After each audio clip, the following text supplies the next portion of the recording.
Welcome, listeners, to the first of many episodes of the DanceSport Trust Conversation Series. My name's Carmen Rendell, your host for today, and I'm honoured to be asked by the founders of DanceSport Trust, Nicole Cutler, Andrew Cuerden and Kate Basile, to facilitate today's podcast discussion. They thought they would kick off this episode by being interviewed so that you, the listeners, could get a better sense of who they are, what they hope the Trust will achieve, and how they feel they can personally support and grow the Trust in the coming months and years into something that becomes a legacy for generations to come. So let's get stuck in. Thank you. Thank you. Welcome. In simple terms, how do you describe the DanceSport Trust? And I think I'm going to kick off with you, Nicole, as the burning light and the person who got the fire started, I would say. Okay, so I don't think you can actually describe it in simple terms. I think it is something that will naturally evolve over time and should evolve over time. But we have a mission, and at the moment that would be pretty much an interpretive hub for the wider dance world to come to gain knowledge, insights, resources, communication, a community. And yeah, I think that's where, one of the reasons why we put it together in the first place, that we felt that there was a gap in the dance world where people could go to find a space. Is that something that you felt has been not necessarily, absent, I guess, for a long while? Have you been dreaming about this for a long time? Dreaming about it. I have been thinking about it for a long time. I think my connection to sort of how it developed was mainly through my husband, and in his professional world, he is a professional, an ex-professional cricketer, and he works very heavily in the coaching in cricket now, in the professional sense. And over time, I realized there were lots of similarities, lots of differences, but overall that they have a very good sort of well-being structure around their profession. And I think in the dance sport world, the Ballroom Latin world, that there is this gap for people to find this support. Mm. And I get, as you say that, I'm thinking almost it's interesting that we sometimes need something that's external to what's already there to provide that, right? Which is what happens in cricket. It's funded by the cricket board, the ECB, but actually it sits separately to that, so that the cricketers are held in a different way, and it's a safer space, as in it's external to their Yes, I think the world. independence of that is quite central. And so with this as well, that the three of us are independent. We actually, before the start of this, of course, I had a connection to Andrew, and I've known Kate for many, many, many years, watched her grow up through the dancing, but we actually weren't that connected in our own professions to each other, but it was a natural sort of thing that happened. I would see Andrew post things, I would see Kate post things, and whilst thinking about various different things, I was like, oh, well, I think we all think along the same thing. We're independent in many ways from the business as well. So this felt like, the right quite time. the right time and the right place, and yeah. So just to bring maybe one of you guys in, let's start with you, Andrew. Mm-hmm. Why now for you? I think it's just fortuitous. I think it's ripe. I think the dance world is... we're starting to see lots of people speaking up about the challenges they're facing within the dance world. And I think we've got to a place where we feel we want to step... Well, I certainly want to step back in, being out of the competitive dance world for... quite a few years now. And I've had this desire to come back and be of service, to kind of give back in some way. So maybe it's just an individual thing of our timing, but we are starting to see, and it's one of those things that as people speak up, start creating things, it becomes a momentum, and other people do it. So, we're not trying to be the only kid on the block. If this inspires other people to do something similar, the more resources, the more support out there for dancers, the better. So I think it's also collectively, I feel, and we're going to talk about it in a minute, so the naming of this organization, but I think what the main pillar of this organization is around the holistic well-being of all the dancers, no matter where they are, whether they're competitors, whether they're judges, whether they are organizers, whether they're parents, whoever they are. And so that's the lens through which I think we're looking at it. And well-being has been such a big topic since COVID. I mean, it's really come back on the map, and the needle is moving. People are focusing more on what's really important to them. So I think it's a global collective timing, but it's also a very ripe timing for the dance sport world. And I guess it struck me when you said, the three of you and the uniqueness of the different elements that you will all bring to it. And you said you watched Kate grow up dancing, and so intergenerationally, it's important to have a representation across the board. And so, Kate, how did you find yourself here? Oh, well, simply Nicole reached out. And when she did, I'll be quite honest with you, I was not sure because, how do I put it? I knew my heart wanted to do it, but my head was a little bit like, how can I help? What do I really bring to this? I was flattered, so flattered.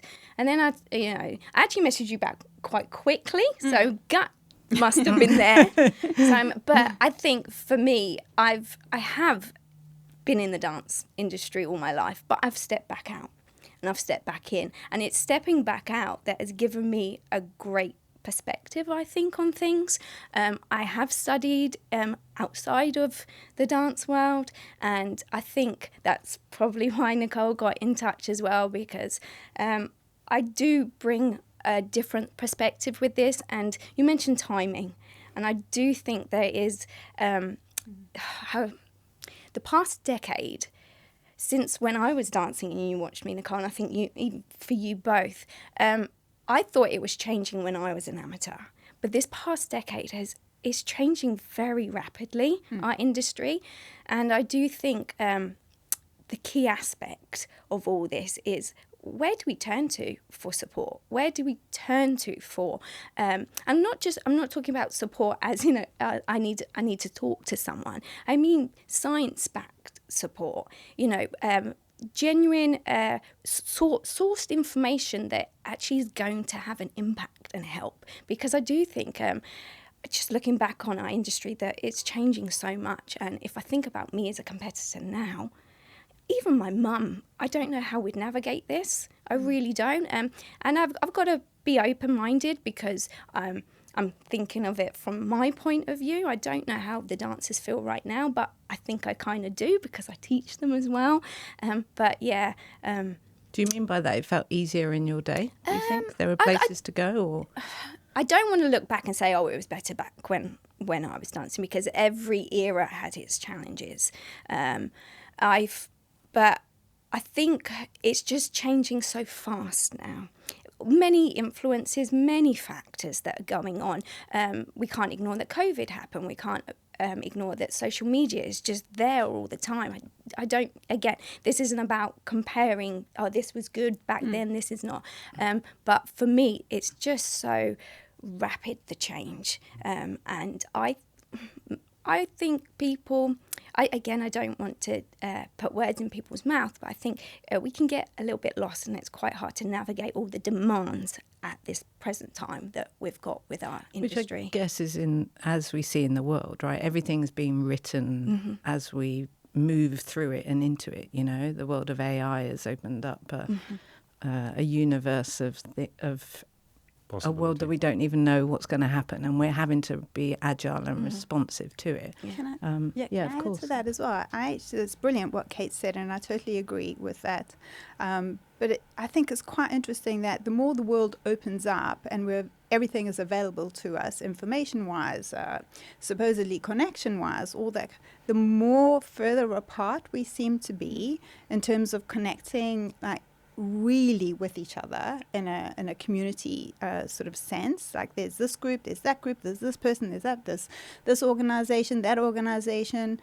And sometimes that can create like, where do I even find the information? It's there, but it's so scattered and separate. There isn't one sort of cohesive place or that people can go to find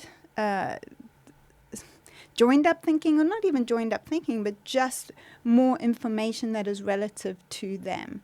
It can, like Kate said about where do I go to find, it could be advice on like how many hours a week does my child need to train for. I mean, the sports science is quite clear on that. Speciality, like specializing too early, the sports science is quite clear on that as well. But you have to hunt for the information. So we would like to try and bring a little bit of all that information to one place. And that's just one aspect of it. The other one would be a place for people to have a discussion about things more within in a group setting, or in a place where like everyone can have a voice. Not that we are the voice for the community. That's not it at all. It's where we give space for voices to be heard. Mm-hmm. I think that is quite important. Yeah. And that brings me to kind of culture, right? What you're talking about is how do you create a space that is trusted and safe. And if I had to throw that out and say, how do we do that? How do you imagine that is going to materialize? I think that I think we all agree, the three of us, we have to, Dance Sport Trust has to operate through integrity and transparency. And I think if we keep to those two things, I think the culture will be good. Evolve from that. Yeah. And we have to walk our talk, how we hold ourselves, how we hold the space, that it'll grow. It's a relationship between us and the wider audience. And the more that they interact with us and see how we deal with things, and it'll build trust, hopefully. But we've got to be clear about our mission, our alignment. Yeah, I think it's definitely not to go against any organization. It's not to go against. This is not what it is about at all. I think it is. It's definitely not about that. It's not political. It's we're not an organization. We don't have any governing power over anyone. And we very much love our dance industry. So we want the best for everyone through information, through interpretation, through knowledge, through just simple things. Again, I was thinking the other day, if I was new to the dance world with a child and I wanted to join an association, I can look on this website, I can look at that website, I can look at that website, but there's no comparison. So how do I know in one place where one group provides this and where one group asks for that? Even something simple like a comparative table. There's so many journeys into the dance world. You can go through the social route, you can go through the competitive route, But the information is so vast. Where do you go for one place really to start with? Like a Wikipedia dance. There's a bar. There's a bar. Be careful what you say there, then. You never know. But I think also, rather as well as the scientific facts and the information, I think it's really the humanness, the heart, the caring about our community. Conversations, right? Conversations, real life experience. People opening up and talking about their experiences and the challenges they're facing. And it's that honesty and that intimacy that I think invites and encourages other people to speak up about what they're challenging. And you can realize that you're not the only person who's struggling in the dance world. And we're all struggling, whether you're in the dance world or in any other industry. Like, times are challenging, right? And so this is just another space where people they resonate with us, that they feel safe with us, that they feel, we can chat to them, or want to hear what they've got to say, then this is the space. Yeah. And I'd like to pick up on what Nicole said, is we're not going against, we want to add. We want actually that there's longevity with our dancers. We want it to be healthier, safer.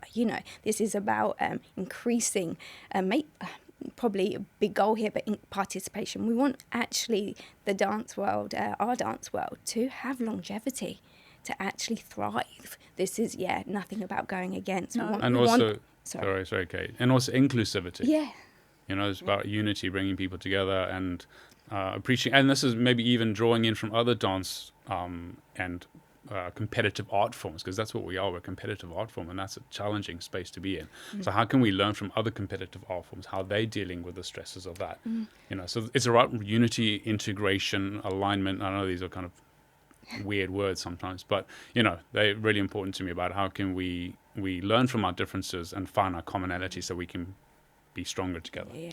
Well, yeah, I think our dance world, competitive world, finds itself in a very unique place now more than ever, where dancers train as if they are sports people, but we're also an art form.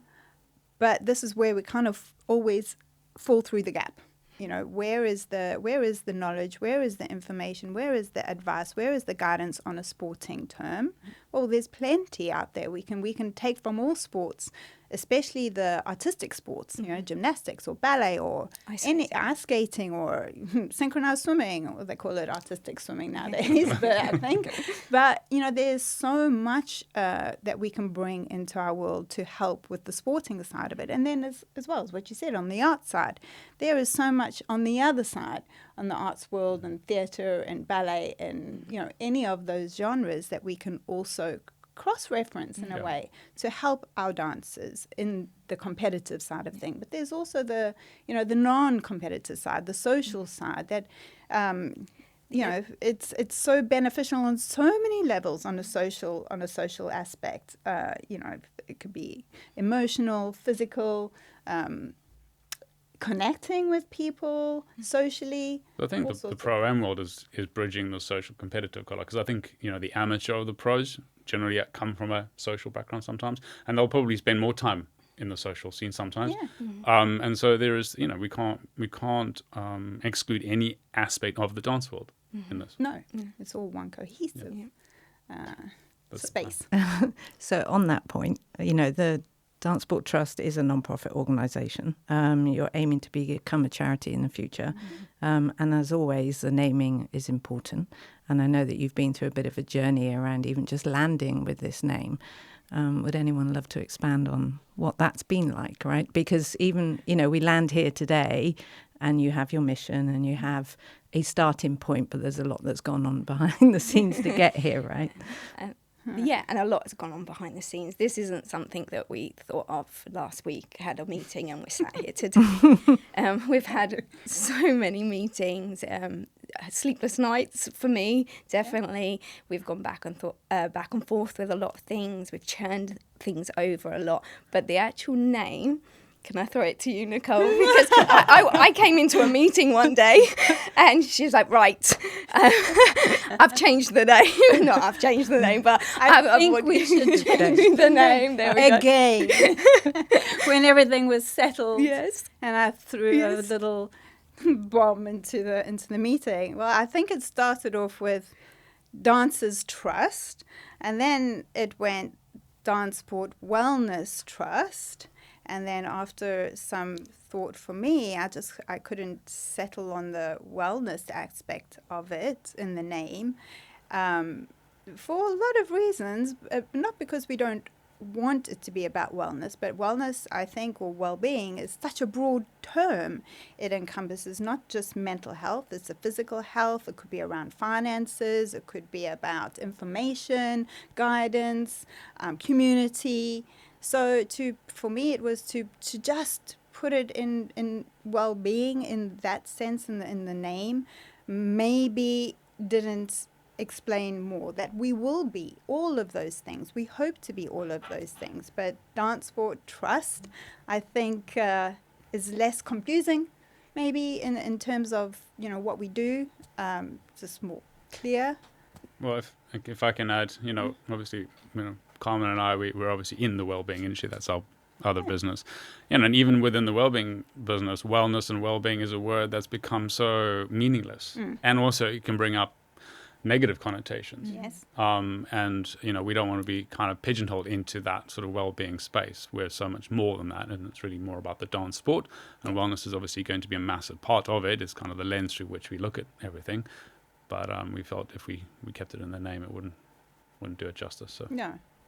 So, yeah, that was the journey in a nutshell. Well, and I guess even how you've resolved that as a group of individuals, is important. I think when we touched on culture, right, how you are able to even come back to something and make a change, to be able to resolve it between you, which says a lot about this transparency that you talked about and the vulnerability of being able to say maybe it's wrong. And we've changed our mind. Like that's okay. So many things, sorry, Andrew. So many things about it have changed since the initial conversation. As the idea as it started off, it's gone left, it's gone right, it's gone back, it's gone forward. It's like it has changed all the time and evolved with the more we've sort of come to talk amongst ourselves in our meetings, the more we realize, this can happen, that can happen. But there was an interesting phase where for me anyway, I thought to myself, this is never going to happen. It's never going to get off the ground, and we have to start somewhere. If we try and jump to the end and what it's going to look like in 10 years' time, we will just keep on putting it off. And so we had to just go, right, this is what it is. We're quite happy with how it is at the moment, but it doesn't mean to say it can't evolve and change and it's not what we necessarily need it to be. It's what other people want from us as well.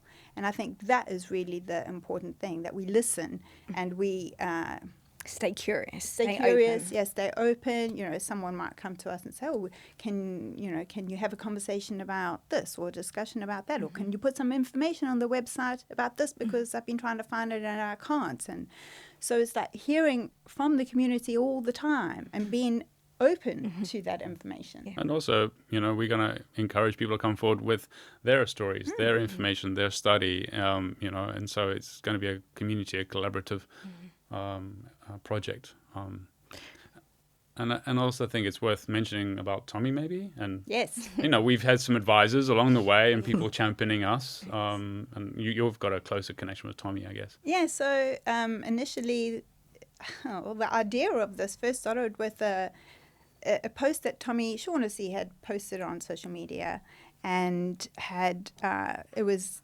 at a time when our dance industry had lost a very a legendary dancer, and I mentioned his name was Michael Wentek, and Tommy had posted, does our dance industry need to do more for its dancers? And I think he did mean in a well-being sort of way, like where can dancers go if they need someone to talk to or just need signposting somewhere. And so I responded on his social media post just with yes they do or yes we do, something like that. And then I thought, okay, I've posted a comment. That's not good enough. I'm going to actually message him. And then through that message, he was, we hadn't spoken probably 20 years. Wow. And we ended up having a phone call, a conversation about it, and then a Zoom meeting. And then he was like, well, what shall we do? And I was like, okay, what do we do? It's like all big to talk about it, but like where do we start? What do we actually do? And then I was like, well, actually, I do have some information. We've got the Cricketers Trust to actually to take from, and it didn't start off as it is now. It started off something to do with pay and fair conditions for cricketers. That's how it initially started off, and now it's a great big trust that helps in all sorts of ways. And I was like, yeah, I do think we can do something similar for our dance world. But I can't do it on my own. Good. Great way to start. I just cannot do this on my own. It's something, yes, I absolutely feel and is necessary and is needed. Not just in the terms of like crisis point, because I think crisis point is end point, but we need to kind of, preventative. It needs to be preventative, or a place for people to go and talk before they reach that crisis point. At that point, there's other services available. And then I thought, who do I know? Oh, Andrew. Let me speak to Andrew. And I was thinking about you because I was looking about how, because ironically, Carmen's brother also works with PCA and does the same wellbeing kind of coaching. And, we've been having lots of conversations saying how the dance industry doesn't do the same thing. And so we were having this conversation alongside, not knowing what Nicole was doing. And then I kind of reached out. And I guess one of the things for me is like the transition, not a lot of dancers sometimes decide, okay, they've had enough dancing, or there's burnout and they want to do something different. And what skills do dancers have that they can then transfer into the outer world? And I think that's what I'm really passionate about, because I have been able to carve out work that's not related to dance and follow my other passions, and about how can you create a life that's integrative again with all the things that you love, and it doesn't have to be just one channel. So that was my kind of, okay, how can I help other dancers? Particularly, I don't know, I have a soft spot for men. I think sometimes men, I love the women, I love, but I think as a man, I feel like I want to help men kind of help them navigate their way through, because I think everyone gets, oh, you're a girl, you're a dancer, or you're a dancer, you must be a girl. Like, it's sometimes a bit harder. Yeah. I know that there are other discussions to be had, Nicole, and we can have that later. No, but it's definitely an important part of the conversation. But also, like, my discussions with Andrew then led, and Andrew was very positive about like that first approach. About, okay, we can set up something similar to the Cricketers Trust. At least he didn't say no. And then I was like, oh, well, we can't just do that on ourselves. Who else? And of course, there are lots of people in our industry talking about the same thing. But I think it really comes down to what resonates with you. And I had seen, obviously, as I mentioned earlier, a lot of Kate's work on social media already that resonated with me. So it's the resonance, I think, that is very much part. I didn't know Kate personally at all. But it was just a sense that this person, what they're doing, they're passionate, they care, where they're coming from, how they're coming from it. It's it wasn't about Kate. It was about how you are. Yeah, how you are, and what was behind your posts more, I think, than just about you. It wasn't about you. It was about the wider business and world, really. And so that's when I reached out. So I think for now, we're keeping it small so we can get things done. Otherwise, if you've got lots of people on a board, then nothing tends to happen. So hence we're keeping it small. But we are looking, obviously, for people to join and support the cause. So yeah. What's beautiful is the way you're talking about it. It feels very heart-led. It's not, right, we need an organisation to do this, and this. It's as you said, seeing a gap, but driven by organically, right, by a resonance and starting with something and then seeing what the world needs. And so you're not dictating, you're kind of like, okay, you tell us. Well, dare I say, it's a bit like a dance. You don't know how a dance goes. You take the first step, right? You take a hold, and music plays, and off you go. I mean, sometimes you have a choreography, and sometimes you don't. Right? You got to start somewhere, yeah. So we people have said to me, well, like, what is it, and where, how is it going to evolve? And I'm like, well, I can't. It's really, that's why it's not a simple question. No. At all. We have a starting point, and I think it's a very good starting point. We've been very conscientious with it. We've done a lot of research into it, and we have used other models that work to create this point. But interesting, people have in the past asked me how, for guidance maybe, or questions about where do I go for this, and that has always been like, yeah, where do they go? There isn't anywhere for them to go to get a specific help. Help or guidance notes or information or translated sports research into real lived experience as well. I think that's also key. And I know personally for me that sometimes I think, well, I'm not qualified in any of this, like psychology or sports psychology or business. I don't have any of those degrees, but I have 40 years experience in this business through all sorts of ups, downs, ins, outs. I kind of know this business really, really well. So that's my degree. Andrew comes at it from a different perspective as well. I think you got a lot more than I've got 40 years experience. You have more, yeah. I know, well, keeping my age a bit. So yeah, I guess I was going to say, what do you personally believe you bring? Yes, and Kate as well. She has a degree, which is amazing. So we can always, ask her for her advice, or the articles that she writes will be coming at it from a different perspective. So who do you see, if you just had to narrow it down, to who benefits? Everybody. Everyone. Absolutely. Okay. No matter where you So are. anyone in the dance sport community. Yeah, that's what I'm most excited about, actually, is what we're building is for everyone, from the beginner, the competitive world, the social world, judges, promoters, parents, same-sex Studios. colours, studio owners, I mean, Teachers. everything. And that's what actually gets me excited, actually, is that anyone in our dance industry, anyone can come and hopefully benefit. I really hope they benefit, and we give impactful support, And empowering. tools, empowering resources Choice. to anyone. To begin with, like I said, we're just starting out, so please bear with us while we get all our resources All our ducks in a row. Exactly. But no, that's what I'm really excited about, is that what we're building and who for. Absolutely everyone. Yeah. And what floats to the top in terms of what feels like the most important thing to land at the moment? For me, it's really important that people have choice, that they can choose to go and read something and get the information about it, to then make good choices for themselves, for their child, for their dance school, their own personal life. It's a lot of the time we feel like we don't have choice, but that is related to information. So we don't get the information. Therefore, how can we have a choice? So, yeah, for me, it's like, you can choose. You can do it this way, or look, we didn't know that we had this, and this as well, to make better informed choices for ourselves.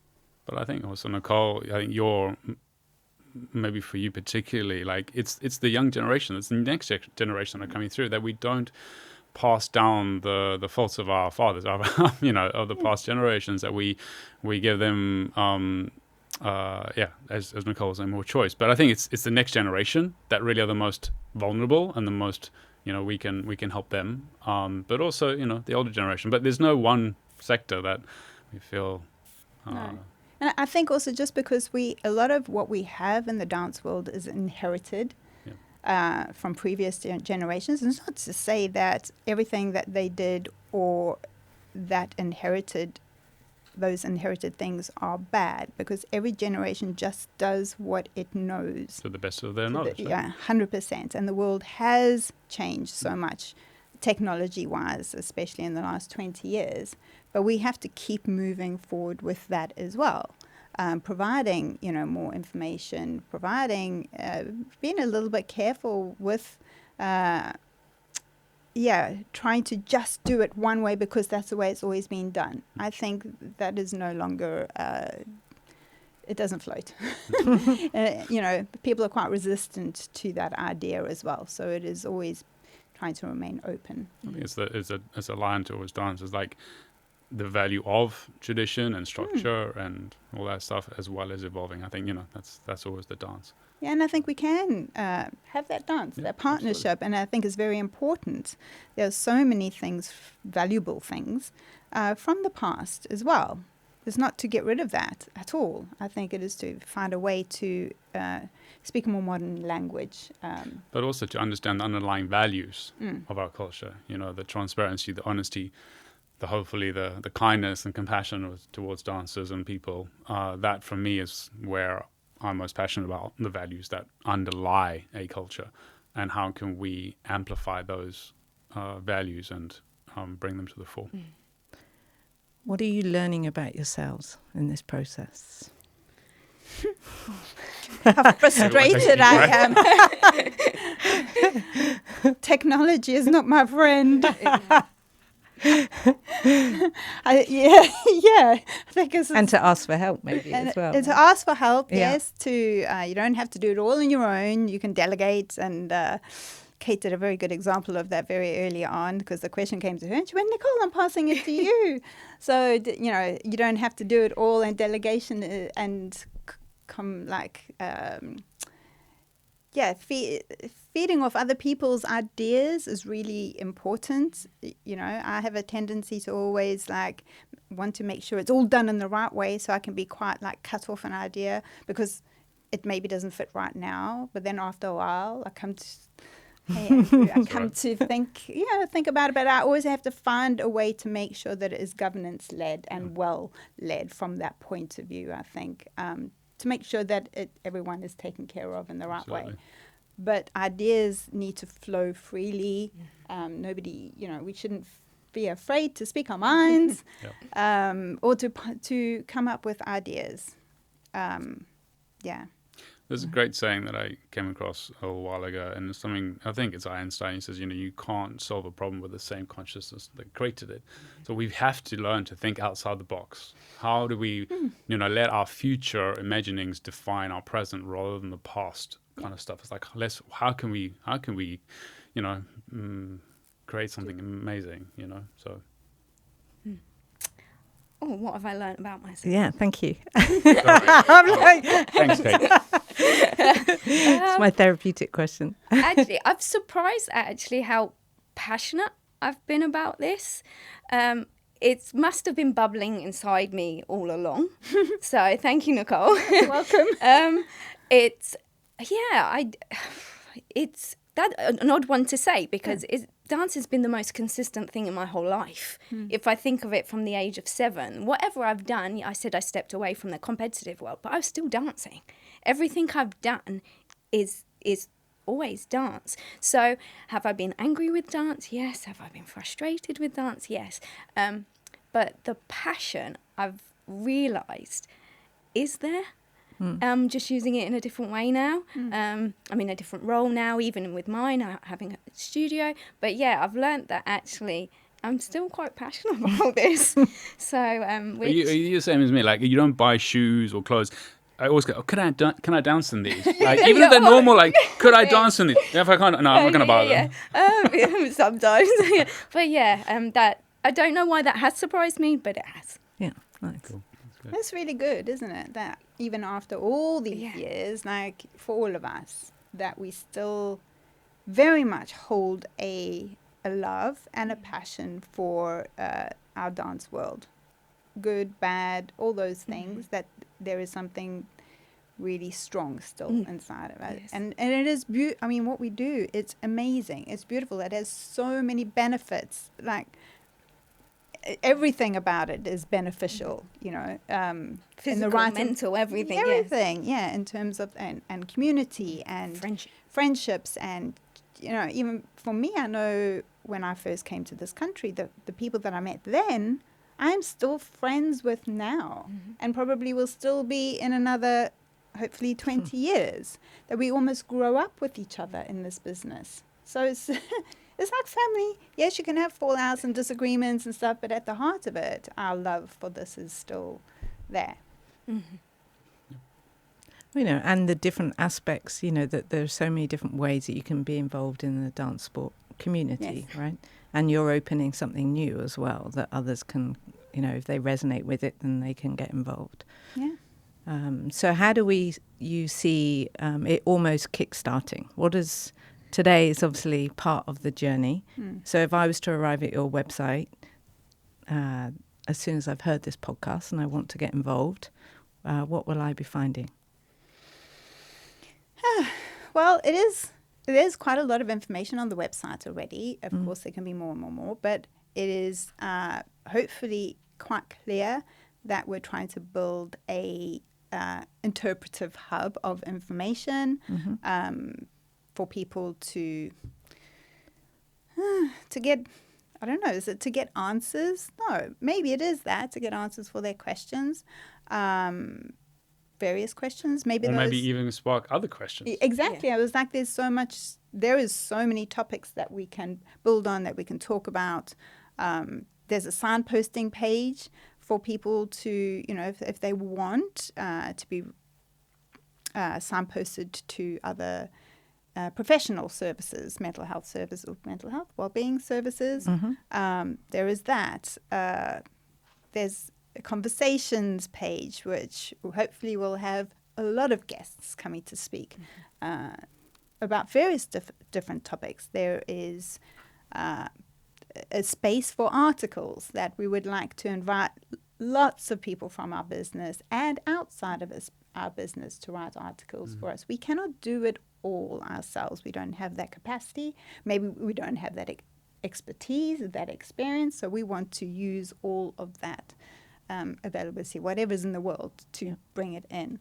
And I guess another aspect of that is the financial piece. So around donations and people supporting. So if they're really drawn to what you guys are creating, you know, how can they support you? Yeah, there is a donation page. And I think the thing is, like, our goodwill to start this off ourselves without funding, without any support at the moment. It's just us funding it. You know, goodwill can start something, but how does it continue? It cannot continue without some kind of financial support, funding, whether it be other people lending us their expertise and things that we don't know, like technology, Instagram, WhatsApp group, anything like that, you know, at the moment. Abundance comes in many forms. That's it. You never know. So it doesn't always have to be financial, it can be through other ways.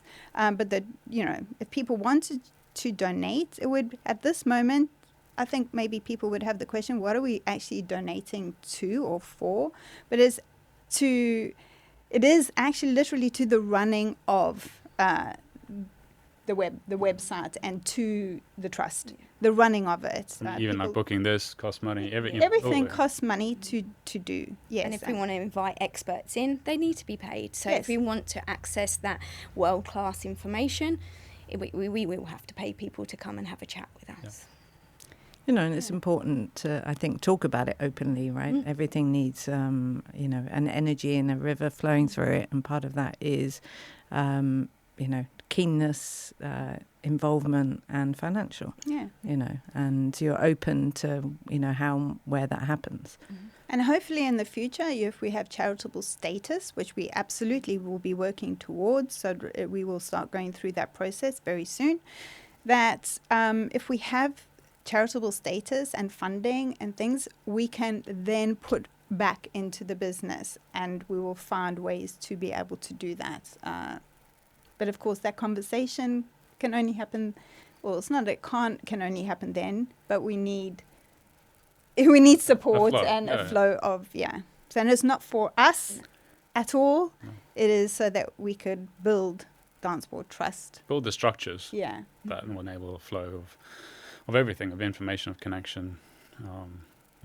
So from someone who's not in the DanceSport community, as myself, what do you think's been difficult about, why is it now that this is happening, in terms of what's the most difficult thing about making this happen?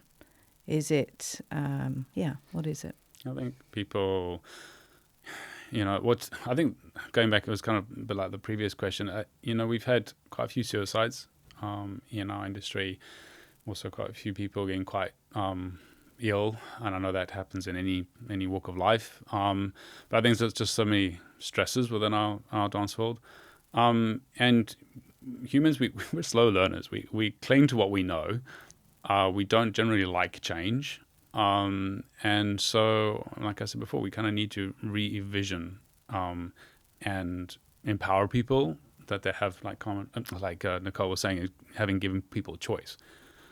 And so I feel it's just so many things. And the first thing for me, I felt so helpless when those suicides have happened, and other things. And it's just I don't know. It just feels timely. On a personal level, then, I think it's interesting. How do you manage your own wellness and yourselves in these times of change? I walk my dog. I guess those aspects that you want to share and bring to it, to this organism? I just remind myself every day that it's not going to last. I have to remind myself that, and we all struggle. I said this the other day actually. I'm who I am because of my struggles, not actually because of my highs. I feel anyway. So I think just change of perspective is always good. To keep maintaining my well-being, change that perspective, because actually we will get through it. I will navigate through it, but yes, struggles aren't struggles aren't always a bad thing. And I feel the struggles have made me who I am. So if I keep reminding myself of that, sometimes that's my little thing that I do with myself. Yeah. It's just they're not always as bad as what we think.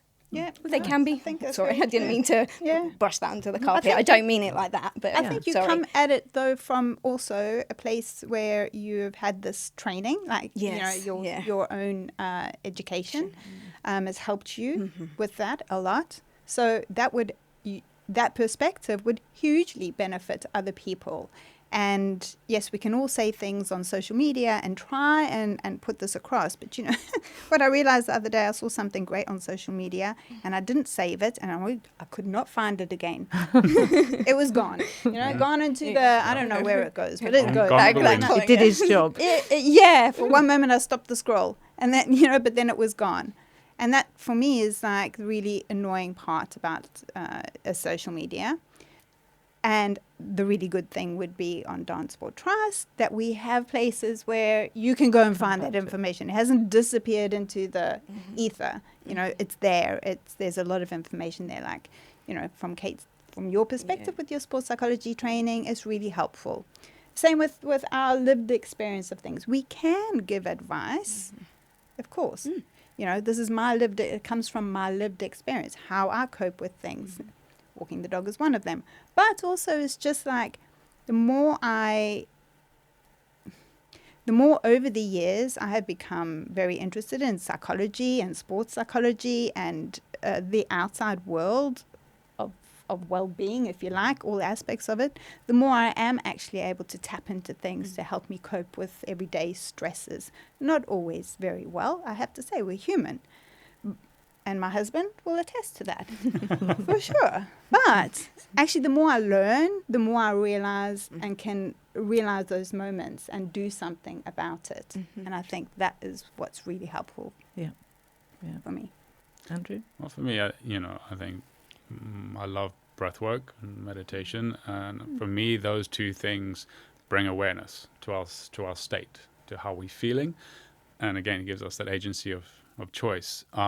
So stillness, being outside in nature. We love walking. We don't have a dog, although we are dog sitting at the moment. But yeah, just to spend time, alone time, quiet time, is kind of quite sacred for me. But really finding presence of myself, understanding why I'm doing what I'm doing. So self-reflection, but not kind of it's catching the critical voice and being aware of that, noticing when you're in your critical state. So that's kind of my. And I think as adults we can all understand that or recognize that, but for children I think it becomes even more important for us to. I have a daughter who's very sporty, but to recognize that there are times that she is going to be very stressed about things and not to be so reactive to what her stresses are, to give her options to de-stress, to realize, her age and her stage absolutely developmentally matters. Puberty, all sorts of things like that, to always keep those things in mind and be able to talk about them, discuss them, either with the child or with your other half or whoever's around you. But maybe I have a wider perception to that because of what we're doing and what we're looking into, or what my own interests are. But I think it's important for everyone to be able to do that. And children also should have access to this knowledge Absolutely, they should have. I know they receive a lot of well-being information at schools these days, and a lot of them are very astute to it. But I think it's still very important that they themselves have their own access to this information within our dance world. Yeah. But even just this conversation of what I've said, what you've said, it's like a toolkit. You know, you can pick it, and back to you having choice. If we put the information out there, I always picture a builder, you know, with his toolkit. Yeah, toolkit, yeah. And you can today's this happening, what tool do I need? And I pick up that tool. And it's my choice to pick up what tool I need that day. But kind of that the heart of the DanceSport Trust. Here it is. Here's some tools, information. Here's information. You can choose to pick them up or not, and each one will resonate with someone different, depending where you are in life or where you are in your stage or the area you're working in the DanceSport industry. So, Okay, thank you. Before I go on to our quick fire, I just want to leave a little bit of space if there's anything that anyone feels that we've, not brought to our listeners' attention that they wanted to share. I think when we first started, I thought this was going to be difficult, but I did not realize how hard it was actually going to be to try and satisfy absolutely every aspect of our business. But I also quickly realized that we cannot do that, and there will be lots of gaps of, information. We're not going to satisfy everyone who comes to our website and goes, well, but there's not this section yet. But then it's also up to the community to come to us and sort of say, can you add this in, or could you use this as a topic of discussion? But if I had stayed with that thought, oh my gosh, this is too difficult, I don't know where we're going to go with this, how do we get there, we would never have got to this point that we are at today. So, if people have expectations of us, bear in mind we cannot be everything all at once. We are, at least we've started and we're trying. Well, ultimately we exist. Well, the DanceSport world is a world that is based around judging, right? Being competitive and judging. Yes. And there's, and that's a Natural human. Yeah, and it's something that we've got to just be aware of and go, we're doing our best. Yeah. And, people will judge, that you can't stop people judging, but perhaps don't discriminate. Is maybe the thing. Yeah, give us, at least we're trying, and I think that's actually really important thing to bear in mind. We're going to try our very best. Yeah, and important, I think, even for you to share that, that that that it is difficult, and even owning that and saying that in this space, I think is really important.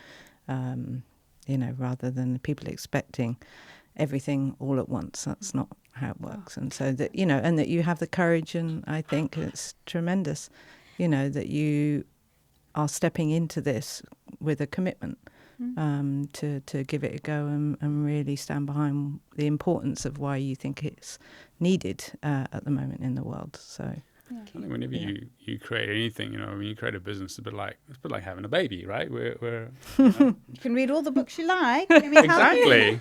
That was a waste of time. Everything is through experience. And we having to breathe and go through our contractions, and and even when once it's born, it's still still look after. In the journey. My baby doesn't do what it says in there. Now what do you do? And it takes a community to raise a child. It does. Right? It takes a village. It takes a village. Absolutely.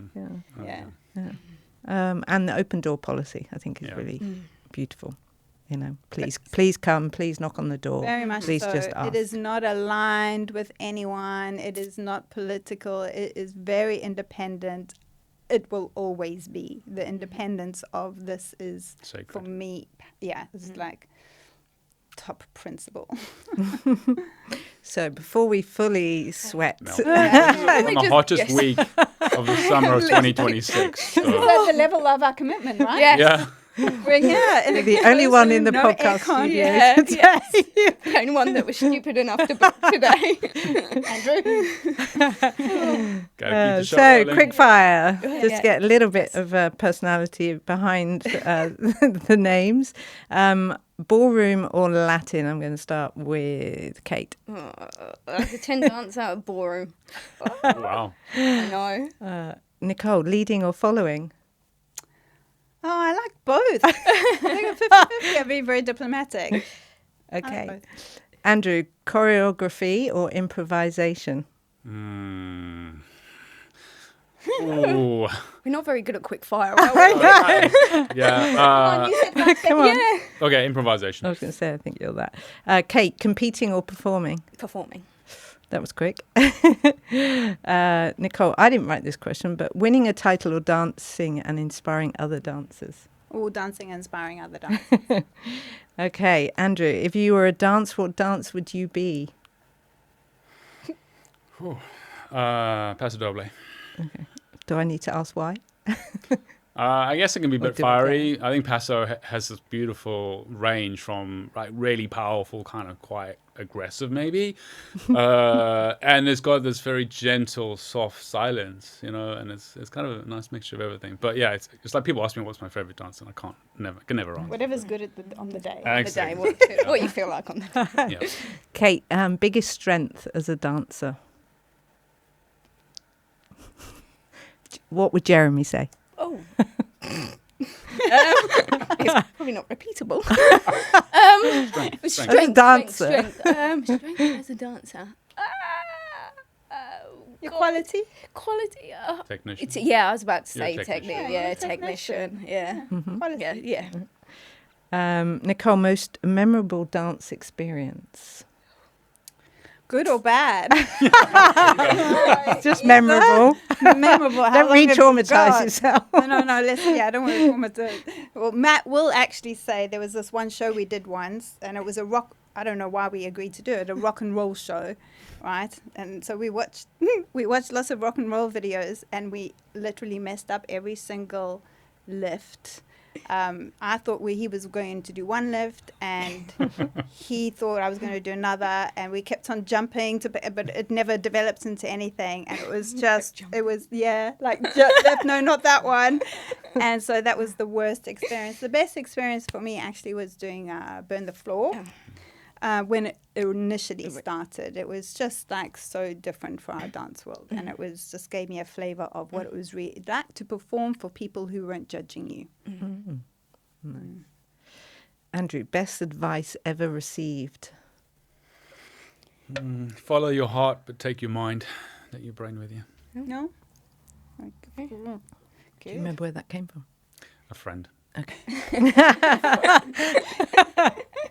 Can we have your friend's name? Yes. Got any other advice? Again, it's taking a community to create this. Yeah. Kate, what makes a good partnership? Communication. You are good at quickfire, you see. What would you tell your younger self, Nicole? Actually, I remind myself quite often about my younger self dream. It was like, follow your dream. What is your dream? And my dream might have changed from obviously competing, but it's still the same. It's like, follow your dream. And it is still relevant to me now today. So what would I tell my younger self? Just keep following that dream. Nice. Good job. That was the last question. That's Good, because perfect. It's a perfect roundup. So, just for the listeners, in terms of finding you guys, where should they go? So there's a website. Oh, yeah, the website is www.dancesporttrust.org. Okay. And what would you like to leave them with? Hang on, and also we have an Instagram account. Sorry. So Thank Yes, DanceSport Trust on Instagram, and Facebook is also DanceSport Trust. And to pass one piece of wisdom to finish the podcast, what would your piece of wisdom be from all your years of experience of life and dancing? hold things lightly. don't sweat the small stuff, because most things are small. And for me, it's like tomorrow is another day. Is another day. You might feel bad today about something. You might feel good today about something, but tomorrow is another day. Start it fresh with an open mind. A bit on the lines of you. You always have a choice. Yes, you always have a choice. Okay. Well, thank you, Nicole, Adam, and Kate, for joining us today. Thank you for listening. Thank you very much. And come back and tune in to hear our next conversation. We have a long list of people. Watch this space. Namaste.